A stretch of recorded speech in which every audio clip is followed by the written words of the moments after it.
first to present myself. I'm Grigori Simeonov.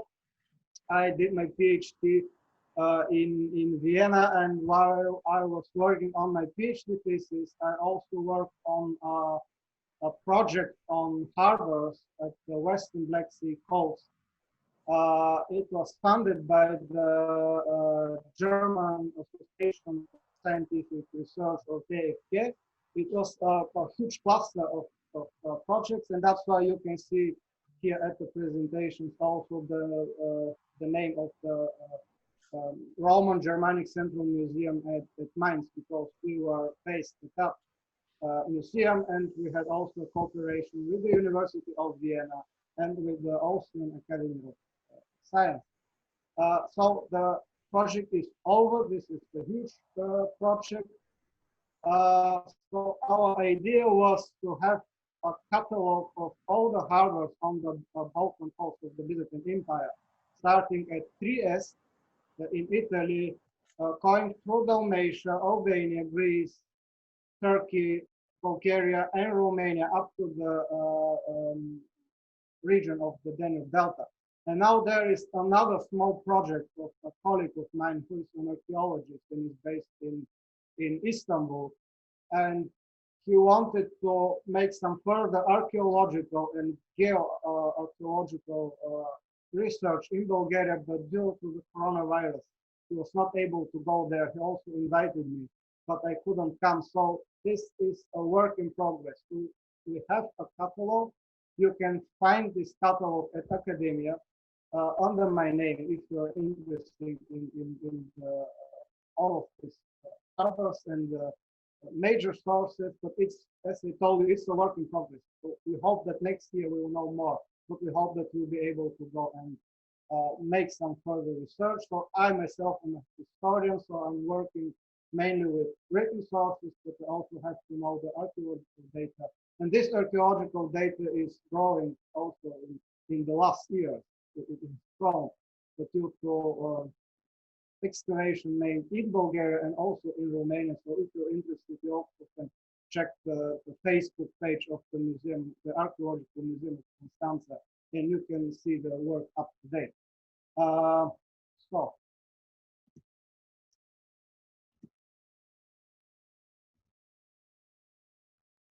do you see the slide now?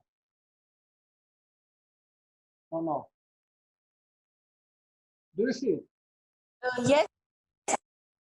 You see it, okay. Yes. So my research area was the Black Sea region, and especially the western coast of the Black Sea region, starting at the Danube Delta and finishing at the northern border between Bulgaria and Turkey. So as I told you, you can see a catalog of the bigger harbors or harbor cities and the smaller one on Academia. So I'm going to show you some interesting representatives of this harbor in what's modern Bulgaria and what's modern Romania as well. So I'm not going to speak in detail about all of them, and because you can see this in the internet, but my idea is to give you some general overview on them and to have some idea about the factors or the reasons that shape the life on the Western Black Sea coast. And here I would like to pay attention to two major facts or reasons or factors to influence the life of the people in the area, and also the... Should I go on? Because something changed here. So, is it okay? Yes, it is okay. Because I saw some light here, and okay, I'm going on. Right? Okay. So the two major factors that shape the life of people there and also the function of the facilities are the natural environment and also the political constellation in this area. So as we know, the Black Sea was known to the ancient Greeks, it was also known to the Romans. So it was connected in terms of navigation and in terms of trade and in terms of culture, also with the classical world, with the Mediterranean world. But it was somehow different because the environment and also the natural conditions in this area are a little bit different compared to what we see in the Mediterranean. So first, here we have continental climate. So people from Romania know what the winter in this area could be. People in Bulgaria also. So winter can be extremely cold. It's not like the winter in the Mediterranean or like the winter in the weather in the Aegean. On the other hand, here we have a sea, the Black Sea, which is the water of which is not very salty. So the salinity of the Black Sea is lower compared to the salinity of the water in the Mediterranean or in the Sea of Marmara. And this also had its impact on the currents, especially in the area of the Bosphorus here, because we know that the water from the Mediterranean is more salty and it's heavier, and the water in the Black Sea is not so salty because of the rivers flowing into it, like the Danube or the rivers in Russia and the Ukraine. And so the water in the Black Sea is not so salty and it's not so heavy. So we have currents, especially in the Bosphorus, coming from the northeast and to the Mediterranean. So this is about the harbor. So on the one hand, here we have climate that is a little bit different to the climate we have in the Mediterranean world. And this is one of the factors that have a major impact on life and also on sea navigation in this area of the classical world. And the other thing is that in the Middle Ages, because I'm talking about the Middle Ages, our project started with the 4th century and ended with the outgoing 12th century and the beginning of the 13th century. During this period, the sea level was lower compared to the sea level nowadays. So this means that we expect that some whole settlements and even harbor facilities of ancient settlements should be below the sea level of what we see nowadays. So they are submerged settlements. So in this case, we do not need only archaeological research, but we need also underwater archaeological research. So this is the first reason, as I told you, for the way the navigation and the seafare in the Black Sea region moved. So it was the impact of the nature. The other important reason was the political constellation in the area, because contrary to the Mediterranean, which was called like the Roman Sea or the Roman Lake, the Black Sea has never been under the whole control of the Romans, so, and then of the Byzantines. So we know that the Romans and the Byzantines controlled the southern coast of the Black Sea, the western one, also with some interruptions. They had also their interest in the Caucasus and especially in the Chersonese. So the Chersonese was in the Crimea, the modern Crimea, was of great importance for the Byzantines. So they had their interest not also on the western coast of the Black Sea, but they had also their interests, political and also economical, in the northern shore of the Black Sea. For example, if we change the areas and the time. So after the 4th Crusade, we know that the Venetians had 2 important settlements on the Peloponnese called Modon and Coron, or in Greek they were called Methoni and Coroni. And these Venetian settlements were called the Eyes of Venice. So compared to the Black Sea, we can call the Chersonese the eye of the Byzantines and earlier of the Romans in this area, because all the people coming from the north, they came to their first contacts with the Romans and then with the Byzantines in the area of the Chersonese. And then, depending on the way their relations look like, they can also move to the west, to the area of the Danube, Delta, and then they can go further, or they can penetrate in the Roman or Byzantine territory. Another major event which had its impact on the history of the Balkans and also the history of perhaps of Europe and about the sea navigation in this area was the fact that in the 4th century, Emperor Constantine relocated the capital of the Roman Empire from the west to the east, and the capital was the former colony of Byzantium called Constantinople. So now we have the center of the empire on the Balkans, and it was also connected to the region of the Black Sea, and this had its advantages for the Byzantines, but it also had its disadvantages. So the disadvantage was that coming to the Balkans, so the capital was very close to the what's called the Danubian limits. It's close to the border. So this vicinity of the border could become a threat for the capital. But on the other hand, when you had the capital closer to the border, you can organize your defenses in a better way. So, and if you have a sea connection to the border, this could make the way you organize your defense in terms of logistics, in terms of relocating troops or resources easier. So we can see some disadvantages for the Byzantines having their capital close to the border, but on the other hand, we can see that it also could help them to organize their defenses in a better way. So far so good. Is it okay for you? You can hear me? Have Yes. any remarks, questions? Is it okay?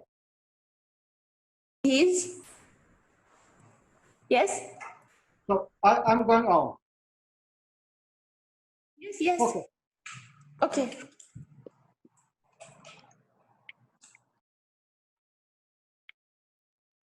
And what I forgot to tell you is about the winds, because they're also important for us, because during the winter in medieval navigation, you have a phenomenon called mare classic. This means that the sea was closed for navigation during the winter. We can have some exceptions, but especially for long-term sea navigation and trade routes, it was usually closed. And we know also from written sources, for example, of Constanza or the ancient Thomas, that in the winter, for example, communications with Constantinople were closed and they were reopened in the spring. So what we know from written sources about the winds is that in this area we can have severe northern wind coming from the north, and this could influence also the navigation. For example, in the 8th century, the Byzantine Emperor Constantine V organized campaigns against Bulgaria, but we know from Theophanes, for example, the Byzantine historian, that the northern wind pushed the whole navy to the seashore and it was destroyed. But we also know that during the winter there was a south wind, of the winds coming from the south, and here there is an interesting case in the 4th century when Emperor Valens organized his campaign against the Porturile, who lived to the north of the Danube. He organized his campaign in 367 and it's continued until 369. And we know that during the winter, the emperor sent cargo ships transporting grain from the straits, from Constantinople to the area of the Danube Delta. But this is an exception for navigation during the winter, but we can find the reason why. Because these huge cargo ships, they were usually moved thanks to their sails. So if you rely only on the sails and only on the winds, and you want to transport huge cargoes from Constantinople here to the Danube Delta, so you have to rely on the southern winds. So this is the reason why Emperor Valens transport the grain during the winter when you have this prevailing wind in the region coming from the south. So I already mentioned the Danubian limes. So this was the organization of the Roman and then of the Byzantine defense up to the 7th century in this part of Europe and also of the Balkans. As we saw in the case with the wars of Emperor Valens, the harbors on the western coast of the Black Sea, they also had an important role in communication with the Danubian limes.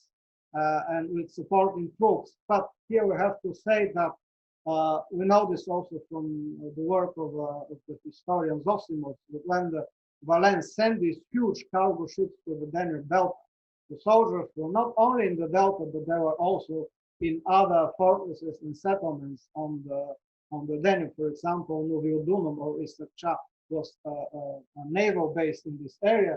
But these huge cargo ships, which came perhaps from the Mediterranean, because we know that the Romans and the Byzantines supplied Constantinople with grain from Egypt. So these huge ships cannot enter the Danube Delta. And what we know from the work of Zosimov is that they laid on anchor in the Black Sea, and then with smaller vessels, the grain was reloaded and was then transported to the Danube. Because the Danube Delta is an interesting case in terms of geomorphology, but I'm going to talk about it further in my presentation. So here we see that they transported the grain in the Black Sea, but when it had to enter the river, they had to use smaller vessels and to organize their transport.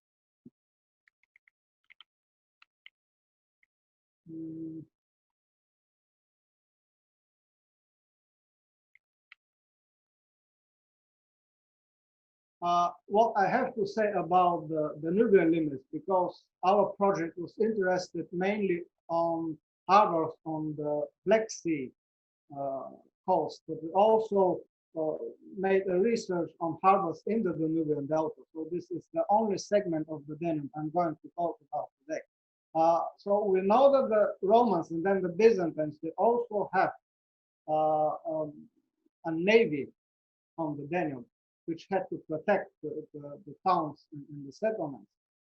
But it was not, how to say, it was not a defense line. So they have never relied only on the ships in the river. So they had to rely on the garrisons, they had to rely on the troops in these garrisons, on the infantry, they had also to rely on harbors in the hinterland going to the Balkan mountains here. So we speak about the limits, but organizing its defense was much more complicated. So we see the navy in the river, we see the settlements on the riverbank, then we see the cities on the Black Sea coast, which were also an element in providing and supplying the Roman and then the Byzantine defense in the area. And then we also have the settlements in the hinterland. So to my knowledge, there is only one case in history when the Byzantines succeeded in defeating an enemy coming from the north, the barbarians, with the help only of their navy at the Danube. So this was in the year 386. But I think that the Byzantines, they knew that the Goths are going to attack them. And some parts of the Goths also succeeded in crossing the river, and they were killed. So it was not the organization of the defense. It never relied only on the ships and only on the navy in the Danube. So they had to rely also on other settlements and also on help coming from Constantinople. So these are the two major factors on navigation and organization of the life of the harbors in this area. So the impact of nature and the impact of the environment, the winds, the tides, the currents, and on the other hand, it's the impact of politics. And that's why I chose this title for my presentation. So now I want to speak about some of the harbors and the towns in this area. So we can make a typology in the way a harbor was located to a certain within a certain settlement. So one way was to have a cape, and as I told you, this cape could protect the harbor from winds coming from the north or from the current coming from the inner part of the Black Sea. So I think you can see this in these four cases I have here in Orcame or Roman Arcamum. You can see it in Tomis or Constanța, which is nowadays the major harbor of Romania. In Calatis, the other harbor in modern Romania, it's nowadays Mangalia. And in the major harbor of Bulgaria, nowadays Varna or Utesus. So some of the picture may not give you a good example of geography, but if we take, for example, Tomis or Northern Constanța, if you know it. So here we have the sea. This here was the ancient city. So we have here the casino, the hallmark of modern Constanța.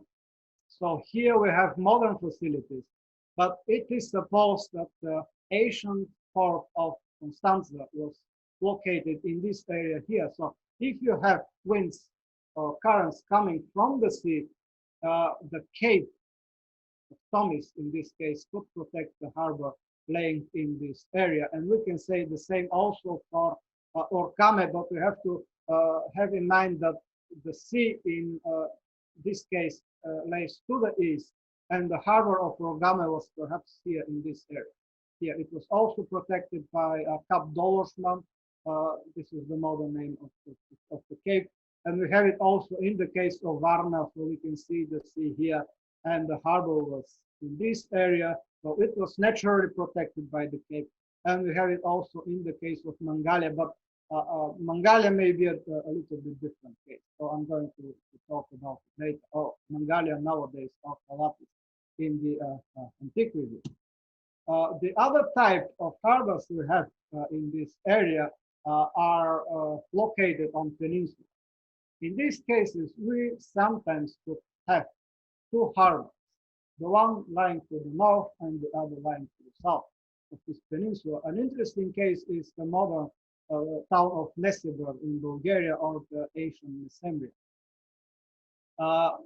It is supposed, so you see it, there is a very thin channel here connecting the peninsula with the hinterland.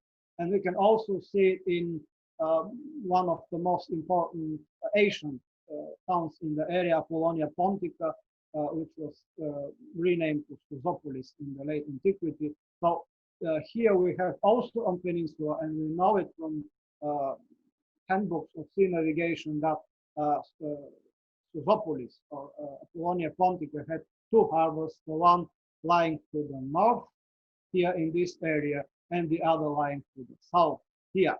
So in this way, the peninsulas also could protect the harbors from winds and also from currents coming from the north. If you have the harbor to the south, and here we have another case of such a harbor in Agathoupolis. So this huge bay here, which is naturally protected, was the place where the harbor of Agathoupolis was, and we also have a similar situation with Anchialos here. But however, we don't know what happened here, because nowadays we have a lake in this area. But I'm going to talk about the morphology of the seashore later. So we have capes, we can have peninsulas, but we also can have something which I call a mixed type. So we can have a cape forming a peninsula, and this is one of the most famous sites on the seashore is Kaliakra in Bulgaria.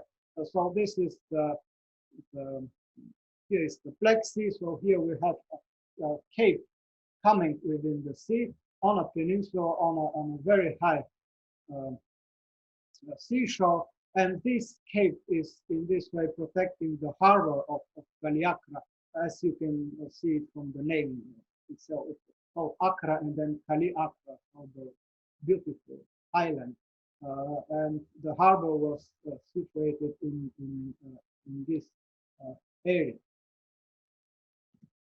What about the sources? I'm going to present you some of the sources on the harbors and on the settlements in this area, and can talk also about some of the challenges for the scholars when they work with on this topic.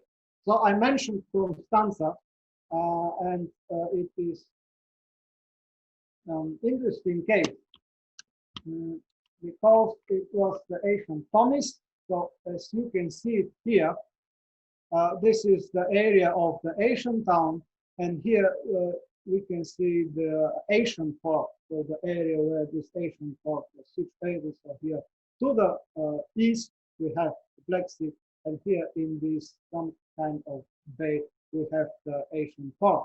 So here on the picture on the left, you can see the modern city of Constanza.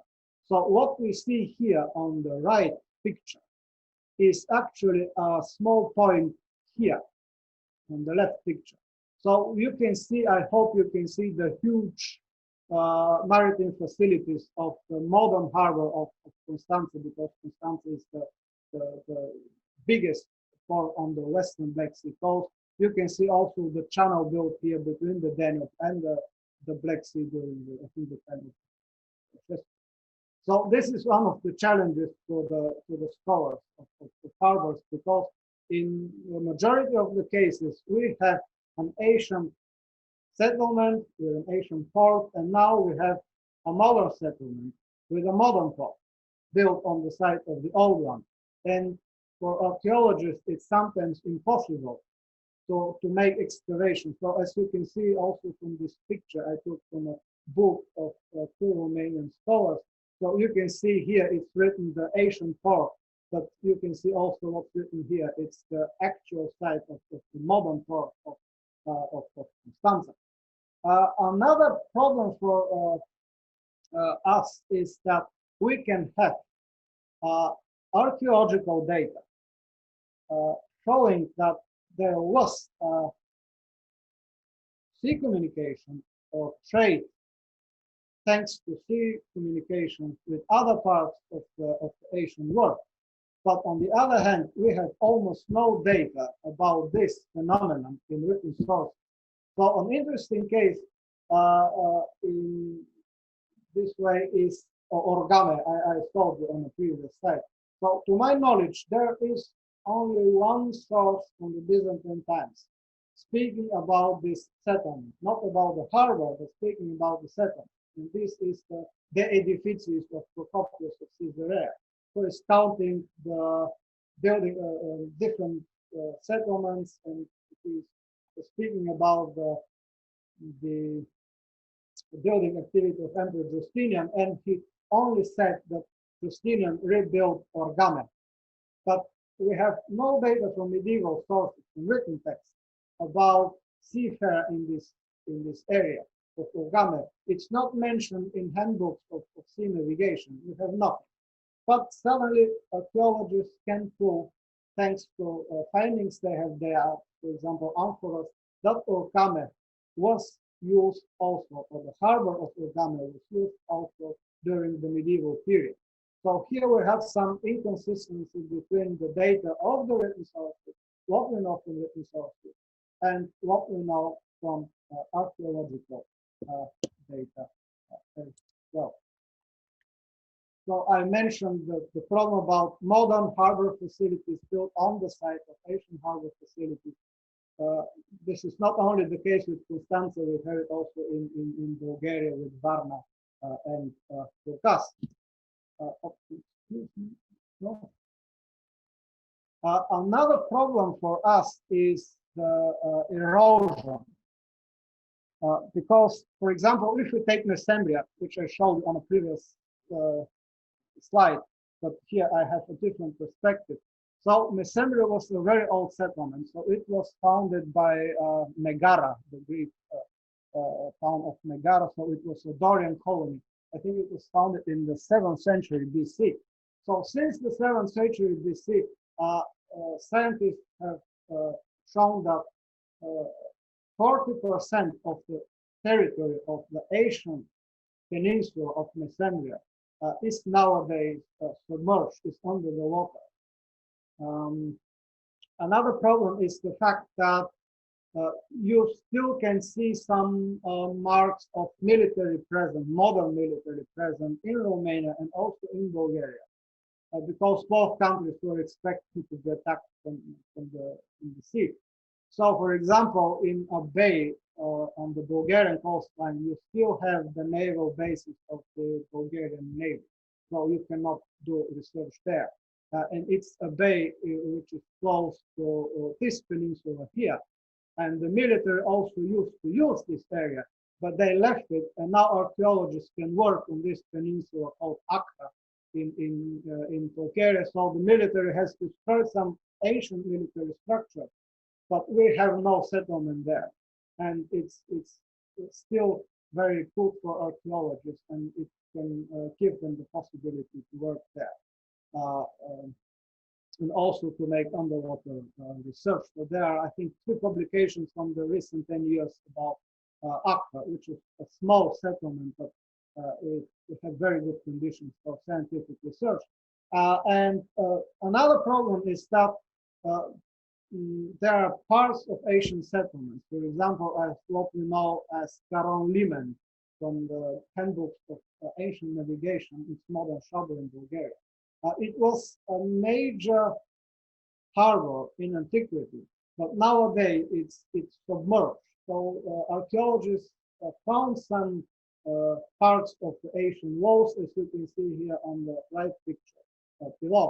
But as you can see from the picture on the left, there are parts that are now under the water. So my colleagues are going to make research in this area in the next year. So they hope that they can find some here in the Asian Caron limes. And also on the Romanian coast, we have another problem that we have it. The people who live there have it also from since the antiquity. It's connected to the formation of the lagoons. So the lagoons cause sedimentation in Asian harbors and led to a decline in sea navigation in this period. So since I mentioned the handbooks on sea navigation, we have 2 types of them. The first one are the so-called periploi. They're from the late antiquity. There is a periplus on the Black Sea, and it was written by Arian. And on it, there were later sources based on this periplus of Arian. And actually, the last periplus we know from the late antiquity is about navigation in the Black Sea region.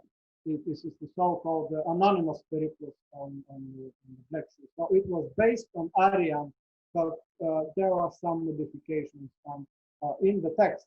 So usually in a periplus, you have a list with harbors and also with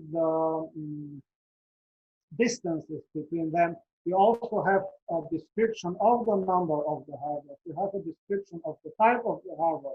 So texts usually speak about a limen or speak about an ormos. And modern scholars think that a limen is an artificial structure, and if you have an ormos, you have a natural harbor. Then we have a gap about the Middle Ages. We don't have a handbook of sea navigation for this part of the Balkans. And then for the late Middle Ages, we have the so-called portulans. But the portulans, the first one, the earliest one we know, they are Italian, and then the earliest Greek portulans, they are from, I think, from the 16th century. So they're after the fall of Constantinople. Another interesting source is the so-called tableau of Tingeriana. So what we see here is actually a copy from the 30th century. So I told about the periplus. So a periplus is something like a Roman itinerarium, but it's about communication in the sea. The Tavoput-Ingeriana is actually an illustrated copy, what we have here, of original from the late antiquity, from the 4th or from the 5th century. So I think you can see Constantinople here. You can see Thrace, and you can see here a list with the settlements on the western coast of the Black Sea region until the Danube Delta, and you can see also the land routes. So you can see that harbors were not only connected on the sea roads, but they were also connected with the closer harbor, or they were connected also with the hinterland on the road. So this is a very valuable source for communication, not only on the sea, but also on the land routes in the late antiquity.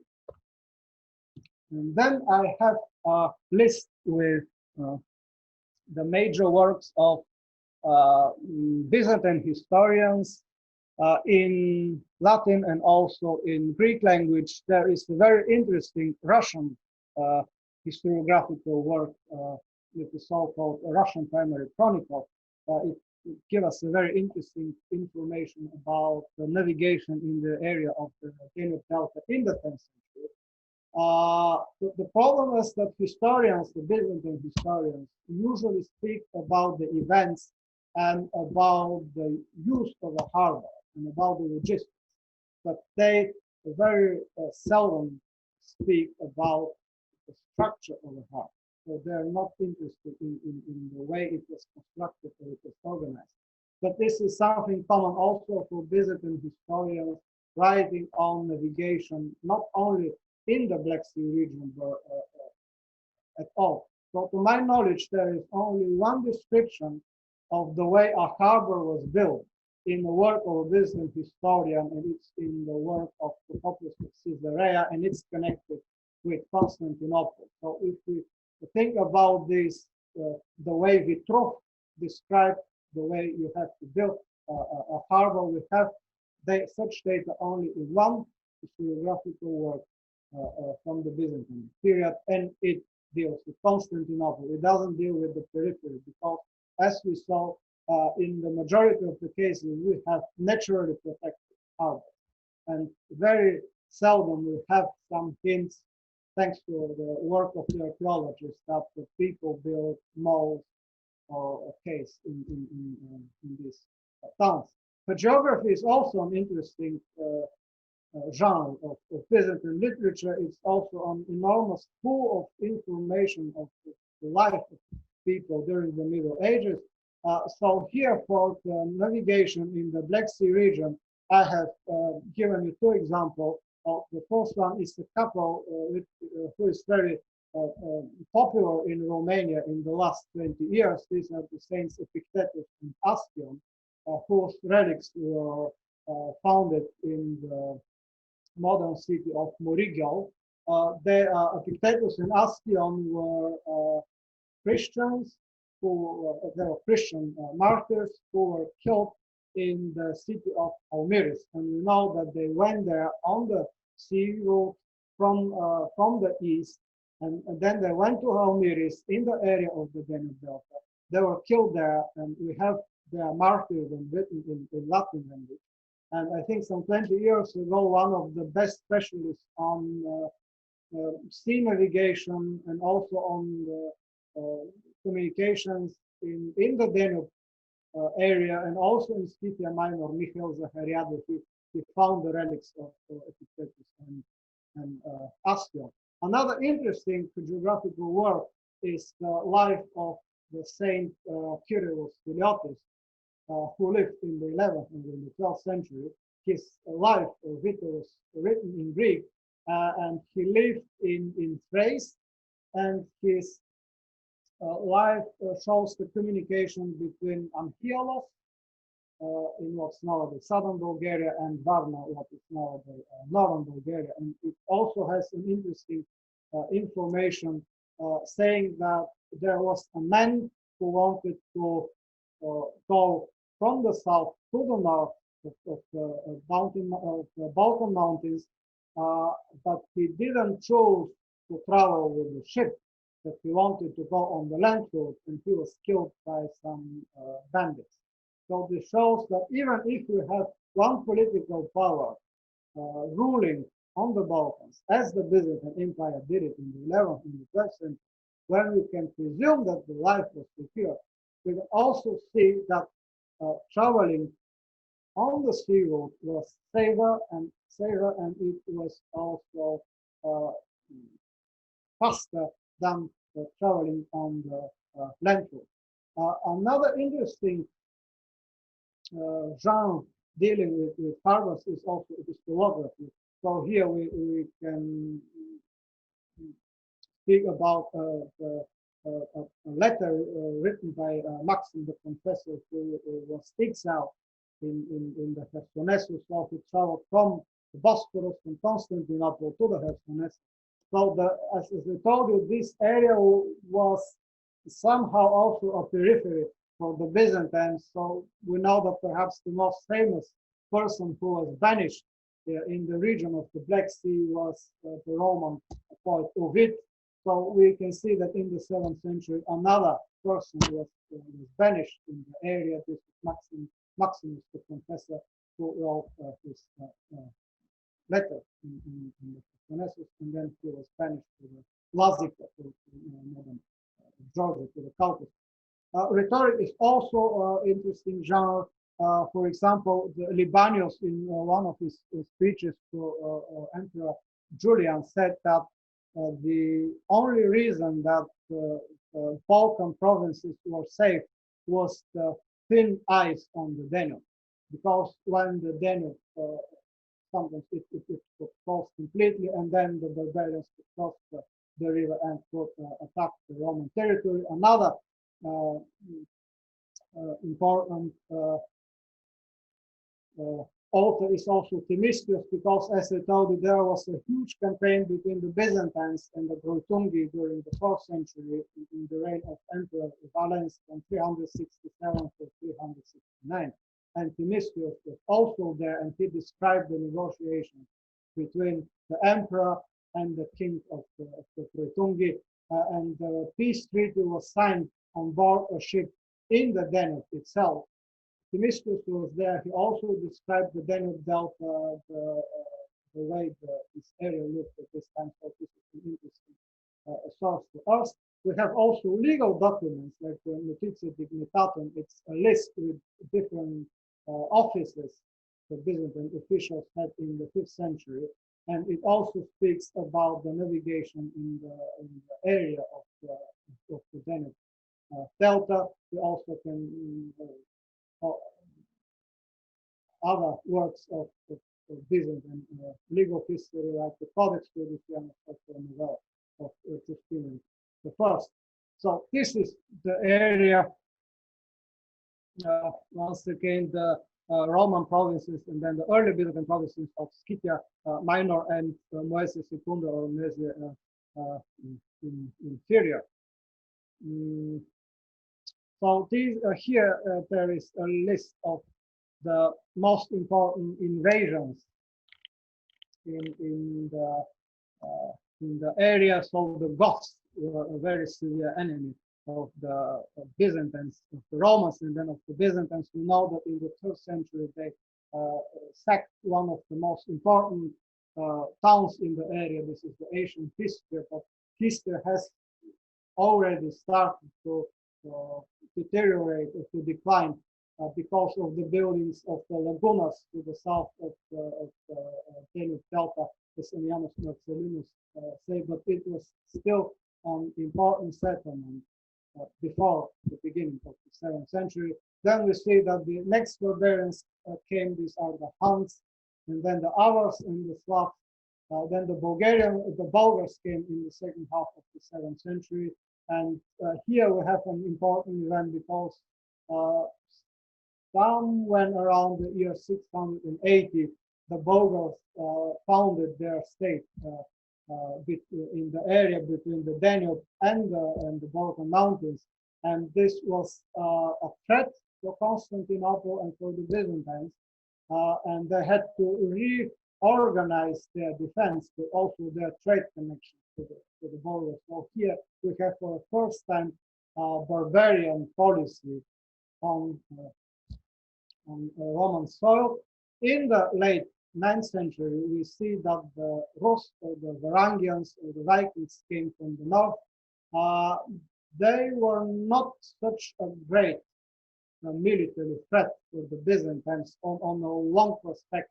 So we see that they came on the short term during the campaign of Prince Sviatoslav. They were a real threat for the Byzantines, but the Byzantines could expel them. So Sviatoslav could not establish his own realm on the Balkans in this time. But what's important for us is that the Rus were also merchants. So we know these trade routes starting from Novgorod and going to Kiev, and then along the western coast of the Black Sea, it ended in Constantinople. It's the so-called the route from the Varangians to the Greeks. We know the settlements the Rus visited during their travel to Constantinople. So they were an important element in trade activity in the area, starting with the 10th century. And then we see that in the 11th century, after the Byzantines drove the Rus out, after they conquered Bulgaria, we see that another barbarians came from the north, and this are the Pechenegs. So in order to expel them, the Byzantines once again had to use also the harbors on the western coast of the Black Sea. So thanks to these attacks of the barbarians or the Byzantine counterattacks, we have some data in written sources, so we can reconstruct to a certain degree the maritime history of the western coast of the Black Sea. So since I mentioned the Danube Delta, I wanted to show it also to you. The Danube Delta has nowadays three major branches. So the northern one is Kilia, the middle one is Sulina, and the third one is Sfântul Gheorghe Arm. The latest research showed that perhaps in the Middle Ages there was another branch, a fourth one. This is the modern Dunavac here to the south of the arm Sfântul Gheorghe. As I told you, the Danube Delta was the weak point for organizing the defense in the area, because you can have larger ships in the river, you can have large ships in the Black Sea, but in the area of the Danube Delta, you have branches or arms who were narrower and who were shallow. So you have shallow water. So made a huge ship coming from the Danube or coming from the sea, they're very difficult to communicate within the area of the Danube Delta. So that's why the Byzantines had to use smaller vessels in this area. So that's what I have here on this slide. In the Notitia Dignitatum, we have, as I told you, different officials, high officials, in the late 4th and in the early 5th century. And we know from the Notitia Dignitatum that there was a naval base called Platipegis, and as another Romanian scholar, Cristian Negru, showed this was a type of ship who was used in river deltas, for example, as the Nil. And the Byzantines tried to use a similar vessel in the area of the Danube Delta, where huge ships could very difficult operate. We also know from other historiographical works, such as the fragments of Menander Protector or the Monographia of Theophanes, that the Byzantines used the so-called two-stern ships. So these were ships that could they can operate also behind and on the front part of them. And we know that they used to transport, for example, our cavalry on large transport ship coming from the Danube, but then when these troops had to operate in the area of the Danube, these soldiers had to stop off. They had to use these two-stern ships in order to attack the Slavs, who were then the enemies of the Byzantines. And an interesting case is the organization of the so-called Cultură exercitus. It was organized by Emperor Justinian during the 5th century. So we know that the emperor wanted to organize on a better level the defense of Scythia Minor and of the western Black Sea coast and of the lower Danube. So what he did was to unite the Byzantine provinces of Scythia Minor and Mercia Secunda or Inferior, but he also joined to these provinces Cyprus, I think Rhodos, and Cyclades, so in Caria. So in this way, the emperor tried to use the seafaring potential of the Aegean and of the Mediterranean in order to strengthen the defense and the maritime defense of Scythia Minor. But this, we know that this was not quite successful because people from the Aegean protested because they didn't want to go to Odessa, who was the center of this Cultură exercitus during the winter. So the whole organization could not last for a long time. So when I told you that perhaps we have an exception of artificially built harbor facilities in the region, an interesting case is what we know about the harbor facilities of Kalapis or modern Mangalia.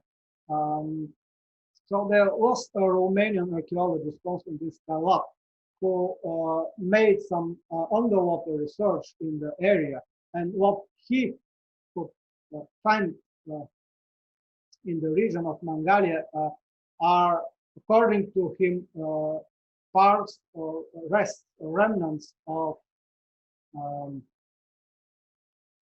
knolls, as you can see them here. So his conclusion was that Mangalia, or Kalapis, the ancient Kalapis, had an artificial harbor here, protected by moles built by men, and it also had a natural harbor here, protected by nature. But as you can see, what we found here is not a whole mole, how to say, a construction without interruption. But thanks to these parts here who are open, the moles could protect the harbor area and the harbor basin from the currents. But on the other hand, it could be also protected from sediments, because if you have a whole structure, it cannot, the water of the sea cannot wash the sediments, and then you can have a sedimentation, and then this could be a threat for the harbor facilities and for the use of the harbor.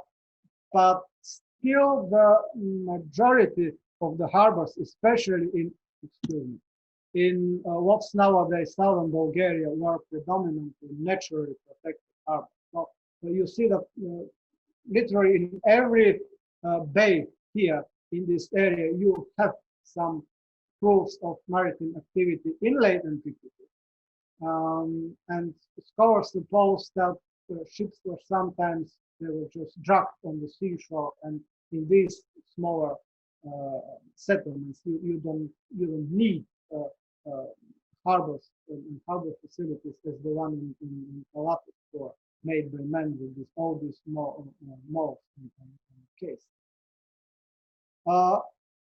Another source which can give us information about sea navigation and the way a harbor was used are the amphoras. So the problem is that we have amphoras from the late antiquity, and then we have also amphoras from the 11th and 12th century. For the early Middle Ages, when the Byzantines were not military and administratively present here, we have a gap. However, for the late antiquity, we can see that some of the amphoras, which are now found in modern settlements in the Black region, came from the Mediterranean. Some of them came also from Egypt. In the 11th and in the 12th century, when the Byzantines reconquered this area, we still can find some remnants of amphora. But like scholars have proved this, we have amphoras from Constantinople and from Saloniki. So I think we don't have amphoras, for example, from Egypt as we have it from the late antique period. This is a building preserved in Constanza, the ancient Thomis. It's the so-called mosaic edifice. Now, it's Roman, but scholars suppose that since it was close to the harbor of the ancient Thomis, it was used as a granary, so grain was stored there during the late antiquity. Another interesting case of sea navigation in the area is the so-called Acre Calide in southern Bulgaria. So we know that there was a therme, a Roman therma, and then the Ottomans also built it. So you can see here here are the remnants of the Roman and the early Byzantine. We know that when the Avars attacked the area in the 6th century, the wives of the Avar Khagan asked him not to destroy this facility, so the therma was preserved. And what archaeologists found here in the basin of the therma are lots of coins from the Mediterranean. So perhaps people who visited this facility, they did what modern tourists did, so they usually throw coins there. And now we can reconstruct the communication in this part of the Black Sea region. Another interesting source on economy are the lead seals of the Byzantine commerciari. So a commerciario was a Byzantine official who had to control the export of goods and who had to pay attention to that whether the merchants pay the taxes for their exports. So we know that when the Bulgarians came, the Byzantine had in the late 7th or in the early 8th century commerciarios in Mesembria, because the Byzantines could claim Mesembria and Antiochus. So they had the commerciarios in Mesembria. But when the Bulgarians conquered Mesembria and Antiochus in the early 9th century, the Byzantines had to reorganize the administration in the area, and they also had to organize the way trade works. So they were enemies to the Bulgarians, but we can see that there was also trade between Bulgars and the Byzantines. So when Mesembria fell, so Mesembria is here, the Byzantines organized commerciaria, so a place where goods had their way to the north, to the Bulgars in Debeltus. So Debeltus was here. And I decided to show you some copies of the lead seals of Byzantine commerciario, because when people exported the goods, so the good had to have a seal or some kind of proof that the merchant had paid the fee to the fiscus, to the Byzantine fiscus. So we have commerciaria here in this area, but when the Byzantines conquered Bulgaria and when they had their borders once again on the Danube, they organized commerciaria also in the area of the Danube Delta in the town of Preslavica. So Preslavica is identified by modern scholars with the remnants near the Nufor in modern Romania. And what's interesting about Preslavica is that we also have a literary source attesting the trade communication in this area in the 10th century. As I told you, it was a time when the Rus, the Varangians, were already present in the area as merchants. And we know that when the Byzantines wanted to start a campaign against Bulgaria, they asked Kievan Prince Sviatoslav to attack the Bulgarians from the north. So Sviatoslav came, he defeated the Bulgarians, and he also conquered Preslavica, or Pereyaslavets, as it's called in the Russian primary chronicle. And we know that his mother, Olga, asked him to come back to Kiev. And what I have here on the slide is the answer of Sviatoslav. So Sviatoslav announced to his mother and his boyars, it's what the Russian primary chronicles say, I don't care to remain in Kiev, but should prefer to live in Pereyaslavets on the Danube, since that is the center of my realm, where all riches are concentrated, gold, silk, wine, and various foods from Greece, so this is Byzantium. Silver and horses from Hungary and Bohemia. So here we see that the Danube was also an element in these trade routes, and from Rus, furs, logs, honey, and slaves. So I think this is the last slide of my presentation. So thank you very much for your attention. And if you have some questions, remarks, critics, you're welcome. Thank you.